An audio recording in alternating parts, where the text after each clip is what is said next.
CCN news एक पाऊल महाराष्ट्रासाठी।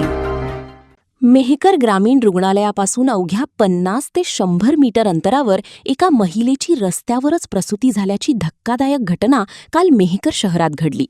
प्रसूतीच्या वेदनांनी महिला तडफडत असताना ग्रामीण रुग्णालयातील स्टाफ नर्सने घटनास्थळी येण्यास नकार दिल्याचा आरोप करण्यात आला आहे। महिलेची गंभीर अवस्था पाहून योगेश सौभागे यांनी ग्रामीण रुग्णालयात धाव घेत मदतीची विनंती केली, मात्र डॉक्टर उपलब्ध नसल्याचे सांगत स्टाफ नर्सने बाहेर येण्यास नकार दिल्याचे सौभागे यांनी सांगितले। अखेर खासगी रुग्णालयातील नर्सच्या मदतीने रस्त्यावरच महिलेची प्रसूती करण्यात आली। त्यानंतर महिला व बाळाला पुढील उपचारासाठी खासगी रुग्णालयात दाखल करण्यात आले। या प्रकारामुळे नागरिकांमध्ये संताप व्यक्त होत असून आपत्कालीन परिस्थितीत शासकीय आरोग्य यंत्रणेची भूमिका आणि ग्रामीण रुग्णालयातील डॉक्टरांच्या उपस्थितीवर गंभीर प्रश्न उपस्थित झाले आहेत। माजी आमदार संजय रायमुलकर यांनी या प्रकरणाची दखल घेत सामान्य नागरिकांना त्रास झाल्यास ग्रामीण रुग्णालयाच्या कारभाराकडे लक्ष देण्याचा इशारा दिला आहे। संबंधित अधिकारी कर्मचाऱ्यांची चौकशी करून जबाबदारी निश्चित करून कारवाई करण्याची मागणी होत आहे।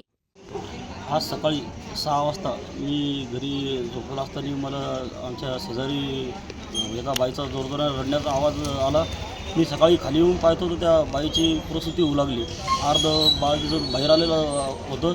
मी इथं आपल्या हाकेच्या अंतरावर सरकारी दवाखाना मी ताबडतोब या ठिकाणी सकाळी आलो की बाबा मॅडमने म्हणलं आमच्या घराजवळ असं झालं। इथल्या मॅडम म्हणे आम्हाला इथलं अलाउड नाही, बाहेर येणं अलाउड नाही। शेवटी त्या बाईची रस्त्यावर डिलिव्हरी झाली। इथं कोणत्या डॉक्टर नव्हता, कोणी स्टाफ नव्हता, एक नर्स होती। त्यांना म्हणलं मॅडम आज या बाईला असं व्हायला लागलं, डिलिव्हरीचा टाईम आहे, बाळ बाहेर येले, तरी त्या मॅडमनं इथं कोणत्याही प्रकारचं उडवाउडीचं उत्तर दिले आणि सोबत तिथं आलीच नाही। शेवटी त्या बाळाचं रस्त्यावरच प्रसूती झाली। आम्ही प्रायव्हेट हॉस्पिटलमध्ये गेलो, तिथली एक नर्स आणली आणि त्या मॅडमनं त्याचं हे केलं।